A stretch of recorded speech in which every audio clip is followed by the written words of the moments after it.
Amy was disabled, and everyone thought I, the fake rich girl, was to blame. My doting foster brother abandoned me on the street, leaving me to fend for myself. Calm and composed, my fiancé used all his connections to make me pay the price. They wanted me to atone for her, to endure torture. Later, my once despised rival returned from abroad. He cleared all the fog, coming only for me. Now you can see clearly who I am. On a rainy night, Amy crashed her car into a highway guardrail. Unfortunately, I was in that car too, but fortunately, she ended up with disabled legs, while I only suffered minor injuries. When I woke up in the hospital, my foster brother and fiancé handed me over to the police. Did you intentionally harm Amy? You knew she was afraid of rain but still let her drive. Facing the interrogations of the two men, I didn't flinch, simply looking at the police officer in front of me. I trust that the police will prove my innocence and reveal the truth to you. As a suspect, I was temporarily detained in the police station eventually. The police investigation concluded that the car accident had nothing to do with me. I was innocent, but those two men didn't believe it. The day I was released from the police station, the sunlight was warm and comforting. Mike was waiting for me under a tree's shade. I didn't delude myself into thinking he was there to take me home. Seeing me approach, he smiled coldly. "Jenny, you don't need to come back to my house. Dad was still considering our years of relationship, but since you've hurt Amy, don't blame us for being heartless." In that moment, I felt a bit dazed. It was because of Mike calling me Jenny that triggered so many memories. When I was 8 years old, I fell seriously ill. Despite not believing in any deities, my father went to a temple to seek a master's help, hoping for my recovery. Eventually, the master's words led to me gaining another foster brother. The boy who became my foster brother had protected me for many years. I also had a childhood sweetheart as my fiancé, who was aloof but would show me a bit of tenderness. The time when I was drugged and almost abducted by kidnappers, he saved me. But everything changed on the day of the engagement ceremony. My supposed father was not really my father, and I was an orphan without parents. It turned out that I was a counterfeit rich girl, living in luxury and privilege all these years. When the real heiress returned, everyone's sentiments shifted towards her. More dramatically, I knew that real heiress. She was the ballet goddess at our university, financially disadvantaged but never giving up on her dream of dancing, a role model praised by teachers. But truth be told, I couldn't stand her. When she appeared, my foster brother who had always treated me well started to care for her, and even my top-notch fiancé began to admire her. My foster brother Mike would leave me behind and go hold an umbrella for her on rainy days. He would say, "You were born with so much already, so don't fuss over these little things." During our dates, my fiancé Felix would talk about her constantly.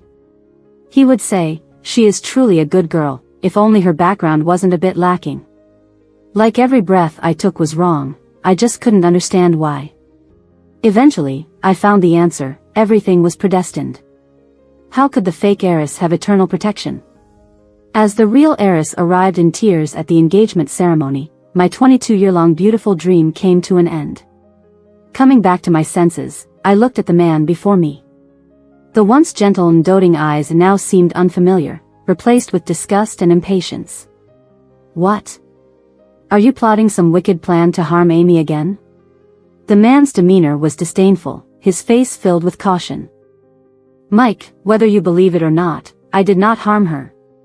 She insisted on taking me out in the car. And she crashed it herself." But the man wouldn't believe me. All my explanations seemed feeble and futile. "Jenny, since you ruined Amy's life, then let your life be the compensation." These were Mike's final words to me, and at that moment, I didn't expect the man to be so heartless. Leaving Mike's house, I had to give up painting and search for a job that would allow me to survive. I visited numerous companies, but they all rejected me for various reasons. Cleaning, waiting tables, delivering food, but none of them wanted to keep me. Even a small restaurant shunned me. A kind restaurant owner's wife quietly pulled me aside and told me the truth. "Have you angered Felix? I heard that Felix gave strict orders not to provide you with any work. We dare not go against Felix. Maybe you can go to the market?" There are some small vendors there who may not know about this news. I thanked the boss lady and aimlessly wandered on the street. Turns out that cold-hearted man is capable of losing his temper for beauty. I tried many markets, although they didn't reject me because of Felix, they only hired experienced workers. After being driven away many times, a fish-selling granny took pity on me and sheltered me. She let me stay to help handle the fish customers bought. The pay wasn't much, but I was already content. After all, being able to survive, what more could I hope for? The granny gave me an afternoon to familiarize myself with the process of handling and preparing fish. What seemed simple under the granny's guidance became extremely difficult in my hands. But I had to learn, I had no other option. After a while, from being clumsy and cutting myself at the start, I was able to handle various types of fish. My hands, soaked in water for a long time, started to swell. I just gritted my teeth and endured. Eventually, my hands completely adapted to this environment. Just when I thought life was slowly getting better, Felix's sudden appearance dragged me back to hell. I was quickly handling the fish in my hands with my head down when a sudden shadow made me think it was a customer coming to buy fish. "Hello, here to buy some fish?" "Don't worry, the fish in our stall are freshly caught every morning, very fresh." "Are you making soup or cooking?" "Once you've decided, I'll help you prepare." It wasn't until the other person didn't respond for a long time that I gradually realized something was wrong. Raising my head, Felix, dressed in a tailored suit, was standing in front of the stall. The man exuded an aura of luxury, completely out of place in this bumpy vegetable market. He frowned slightly, raised his hand to lightly cover his nose, as if the fishy smell from my stall was bothering him. I couldn't help but stop what I was doing, awkwardly hiding my hands behind my back. "Felix, long time no see, what brings you here?" A sour feeling spread in my heart. It had indeed been a long time since I last saw him. "Jenny, don't bother pretending, I already know what kind of person you are." Although he used to be cold-hearted, now he showed even less mercy towards me. "Today I'm here to tell you, as long as I'm alive, you won't have a place to stay in this city." My mouth hung open, but I couldn't make a sound. I could only watch Felix's figure gradually move away. But after a while, the man turned back. "Process a fish for me. I want to make soup for Amy and give her some nourishment." His expression was indifferent, but I sensed a hint of sarcasm. "What? Don't want to do it? If you do it well, maybe I'll consider giving you a chance to keep this job." I swallowed hard, as if that could rid me of the bitter feeling. How could it be? I picked the largest fish from the tank, skillfully handling it. But no one would know the willpower I used to control my trembling hands. "Your fish is ready."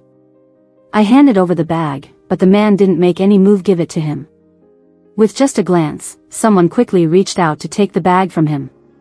"I find it dirty." At that moment, I couldn't quite describe the feeling. Was it my hand awkwardly hanging mid-air, or was it a sudden suffocating feeling enveloping my whole body? I couldn't understand why things changed so quickly. Felix kept his word, showing no mercy. I was dismissed by the granny, and as I was leaving, she quietly slipped me a few coins. I knew it wasn't her intention, but I also understood the weight of Felix's words in the entire city. Just as I was sinking into despair, a phone call came. "Jenny, with our many years of friendship, I can't bear to see you in dire straits. Tomorrow, come to Spring, I've found you a big job, just a waiter at a small banquet, for 3,000, will you come?" The phone call was from a friend in my circle. We've known each other since high school. Without hesitation, I accepted. It was a rare opportunity for me now. Spring is a high-end dining club, only the rich and famous can get in. I explained my purpose to the reception and was led to change into a waiter's uniform. "Today you just need to serve the VIP rooms, make sure to meet all the guests' needs, got it?" I listened carefully to the manager's instructions, silently determined to do this job well. Who would have thought, as I pushed the door open, almost all the faces were familiar. The most eye-catching among them was Amy, surrounded by two men, Mike and Felix, each with their own unique qualities. She sat in a wheelchair, her face pale, her figure weak, looking fragile. Mike and Felix stood protectively behind her, looking guarded. What do you want now? This time I won't let you hurt Amy. Hearing the unconditional protection of the two men, all my grievances turned into a bitter smile. If they knew what happened on that rainy night, they probably wouldn't favor Amy so much, right?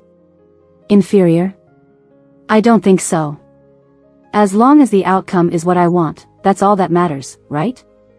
Do you believe those two idiots will unconditionally stand by my side?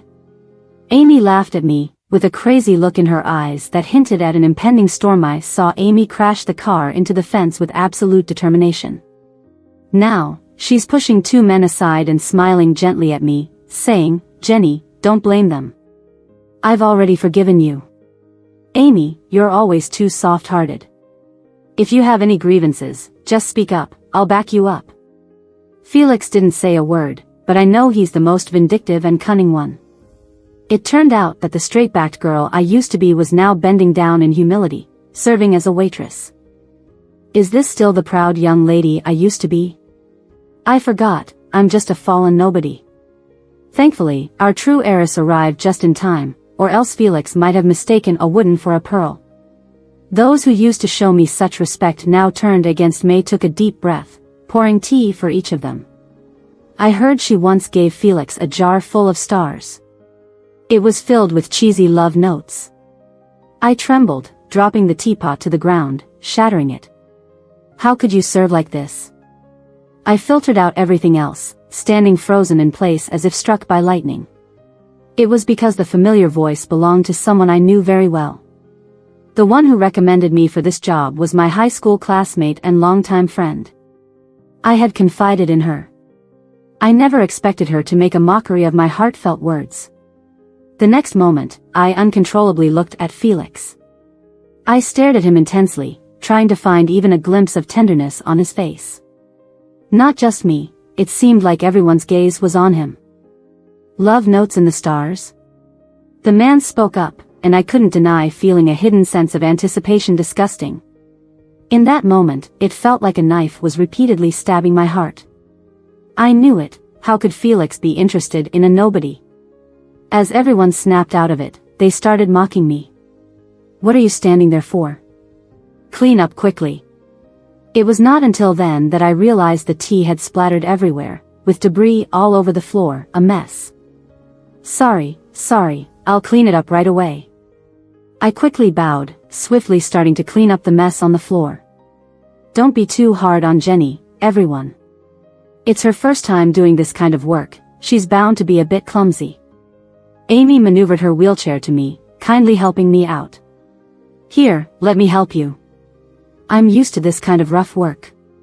A woman's words are like poison wrapped in honey, coming close won't end well. You don't have to pretend to be kind. I waved my hand, but it seemed like I was misunderstood as being harmful to Amy. Stay away from Amy. A strong force pushed me to the floor. My right wrist happened to hit the shards of the teapot. Searing pain struck, and blood poured from the wound. I stood up, holding the injury, while Mike protected Amy by his side. The man who used to care for me at the smallest hurt now caused me harm. Suddenly, the door to the private room was kicked open. A man appeared in front of everyone. Jenny, remember this time. I'm your savior. Thinking of Richard, I realized we hadn't seen each other for about 4 years. On the day of our high school graduation, he was sent abroad by his family to study business at a university. He and Felix were polar opposites. Felix was a top student in academics, while Richard was often skipping classes and getting into fights. As the class monitor, I often worried about Richard's assignments. I had figured out Richard's favorite spot to sneak out of school. Every time I couldn't find Richard, I waited for him under the chestnut tree behind the school. What are you doing here? I startled Richard, almost making him fall from the tree. Jenny, why are you always so idle? The boy jumped down nimbly. Richard, stop talking back to me and get back to class. Though he still had a rebellious look, he obediently went back to class with me. After the years, his youthful face had matured. Surprised, I exclaimed, Richard? Who turned you into this? Richard's face turned cold, radiating a fierce aura. I'll make you pay. Met with a worried gaze, my first instinct was to dodge. It's just a minor accident at work, it's nothing. Nothing? Jenny, I know all about your situation. The man gently draped his arm over my shoulder, trying to reassure me. Let's go, I'll take you to the hospital. A painter's hand can't afford any mishaps. Richard, are you deliberately against me since you've come back? Felix stood between me and Richard. Surprisingly, are you such an expert at seducing men? The man gazed at me openly, full of mockery. And the painter, do you know she's the reason Amy can't dance anymore? Good riddance. This was the first time I had seen Felix lose his composure. He used to be so composed and restrained. Clutching my left hand unconsciously, I anxiously looked at Richard. Felix, I've long been fed up with your fake gentleman facade. I don't care how you put it. I believe in Jenny. At that moment, it's fake to say I wasn't moved. It's heartwarming that someone still chooses to believe in me. Thankfully, the doctor said as long as I take good care of my right hand, it won't affect my painting. Jenny, this time you must remember, I am your benefactor. I couldn't help but laugh lightly. Richard now looked just like a tail-wagging little dog. Richard, thank you. The man blushed, looking awkward, and awkwardly changed the subject. I heard that Felix has ordered the city not to offer you any work. Richard stared at me intently, as if wanting to catch every expression on my face. Jenny, I'm not afraid of him. I just came back to the country and happen to need a little assistant by my side. Are you interested? The man's face was full of anticipation, making it hard to say no. Okay. I promptly agreed without any hesitation. But I never expected my workdays to be so easy. Getting up later than the boss and eating better than the boss. Richard, you're the boss after all. Every time I said that, he would avoid the topic, claiming it was for my own good. Jenny, if you still feel guilty, there's a banquet the day after tomorrow, and I happen to need a female companion. Will you go with me? The tone in Richard's voice had a hint of playfulness. All right, I'll accompany you. It wasn't until the car pulled up in front of a familiar door that I realized Amy's family was the host of this banquet. Perhaps sensing my hesitation, the man firmly took my hand and placed it on his arm. Don't be afraid. I brought you here to regain your confidence. Richard's attitude was unusually firm as he led me into the banquet hall. I was forced to shuttle through the crowd with him, and Richard introduced me to everyone he met. This is my fiancé, take good care of her, everyone. Richard. I whispered his name, pinching the soft flesh on his arm gently. Who is your fiancé? Jenny. Lower your voice. Richard leaned in suddenly, explaining in my ear. It's a strategy. Felix wants to corner you with no way out, but I won't let him have his way. His warm breath reached my ear, making it turn red. Let's maintain some distance when talking. Blushing, I turned my head away and popped a small cake into my mouth. Unbeknownst to me, the intimate conversation between Richard and me had already been noticed by some attentive observers. As we reached the final stage, we greeted the hosts of the banquet. Jenny. Amy's father, seeing me, went from chatting with someone to chilling with a cold expression. What are you doing here? Jenny, I've raised you for 22 years, isn't that kind enough? Can't you have a little conscience? Don't disturb me and my precious daughter Amy anymore, okay?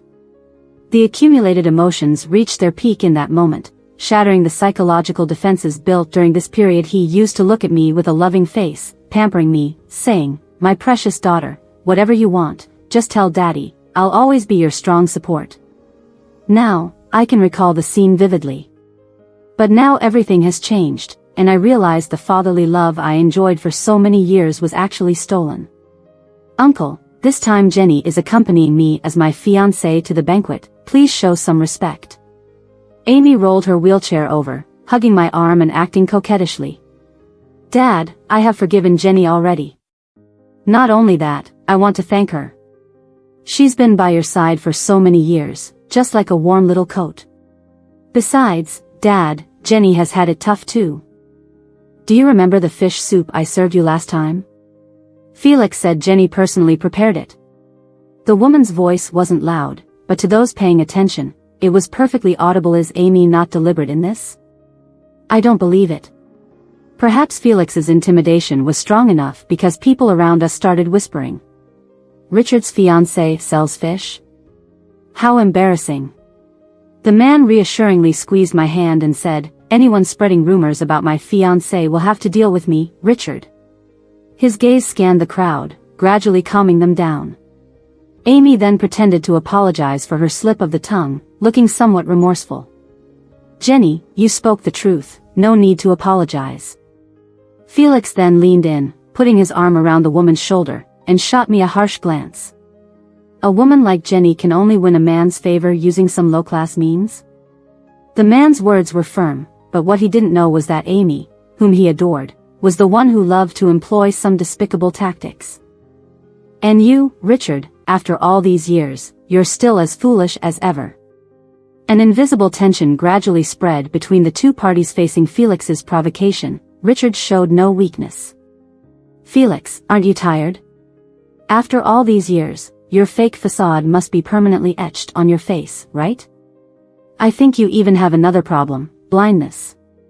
As Felix's face darkened abruptly, a slight smirk appeared on my lips. Seeing Felix being taken down a notch now made me ecstatic. Let's go home. Without waiting for my response, Richard grabbed my hand and led me away. Only when I realized I had addressed him too intimately did I react, but by then, I was already back at Richard's house with him. The man took a bottle of wine from the liquor cabinet and pulled me to sit down. Jenny, just have a bit of wine with me. Come on, just a bit. I looked at the man's flushed face and couldn't help but wonder. He clearly hadn't drunk much at the banquet. How did he end up so drunk at home? No, Richard, you can't drink anymore. I refused the man firmly and suggested helping him to bed. Jenny. Baby, just have a little drink with me, okay? Richard didn't know when he learned to act cute and pester people. If I didn't agree with him, he would just keep muttering. Richard. Stop calling me that. I had never been close to the opposite sex, and Richard calling me baby made me feel warm all over.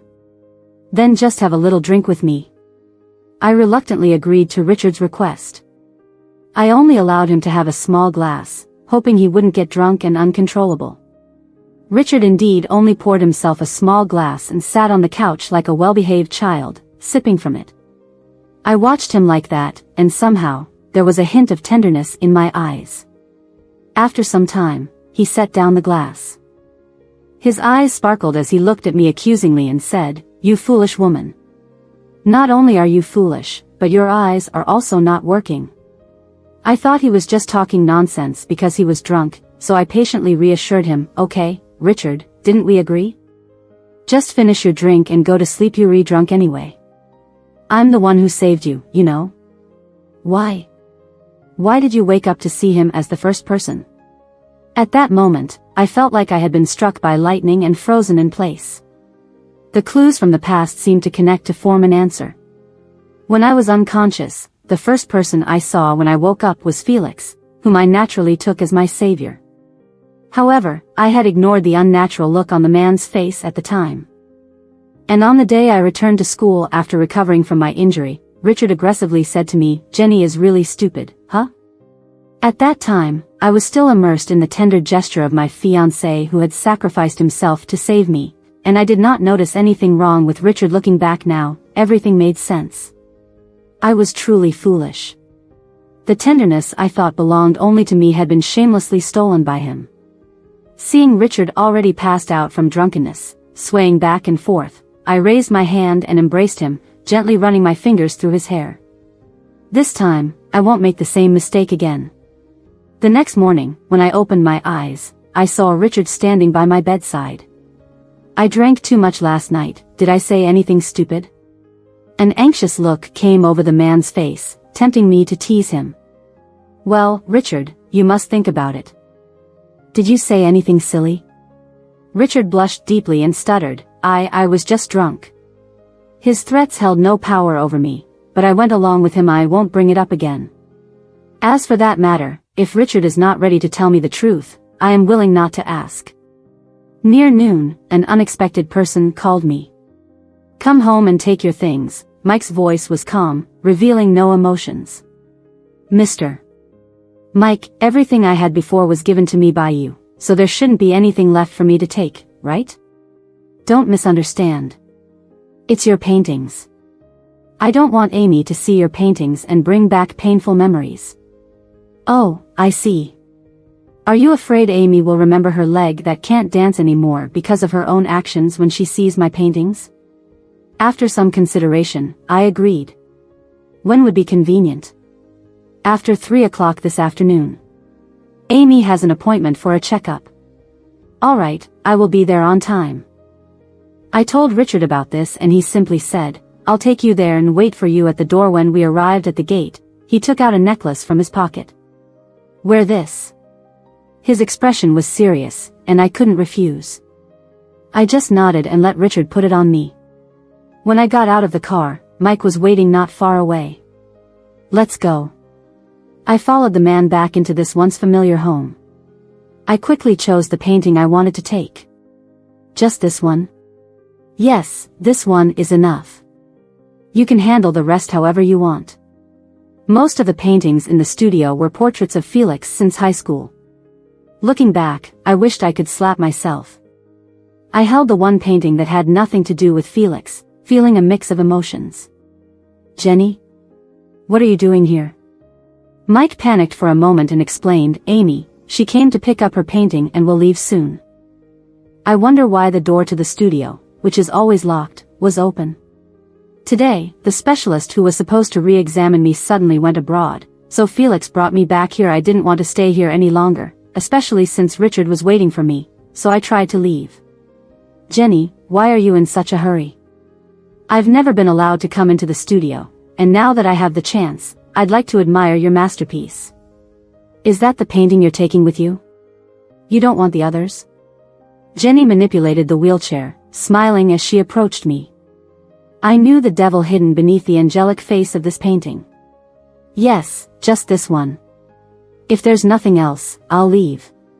But before anyone, including me, could react, Amy lifted the canvas, and the smile on her face froze.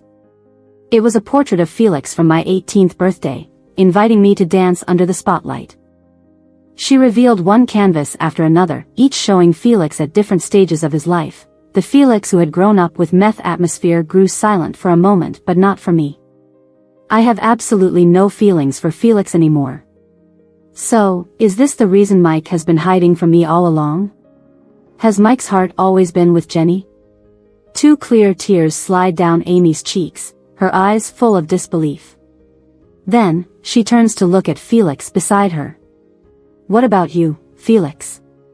Do you still hold a torch for her?" The woman looks despondent, making it hard not to feel sorry for her. "No, Amy, I really only love you." "Amy, I just asked her to come back to retrieve a painting, nothing else." I watched the two men explain as if it were a show. Amy was right about one thing. They are both such fools. "Enough, both of you, shut up. Leave, I want to talk to Jenny alone." When I heard Amy's words, alarm bells went off in my head. This woman must be up to something, trying to set me up. The two men left reluctantly, but one thing was clear. They both gave me a threatening look. Once everyone was gone, Amy didn't need to pretend anymore. "I didn't expect you to come back clinging to Mike. I have underestimated you. But rest assured, this time I will bring you down to the ground, and you won't be able to climb out. Look at that, this is the real Amy. What low tactics are you planning to use this time? I already see through her, it's just a matter of using self-harm methods to pull me into a game. Low tactics? I'll trade your being kicked out of this family for my 2 legs. I'll make everyone despise you. Why? I am the real heiress, yet they still want to keep you, this fake heiress.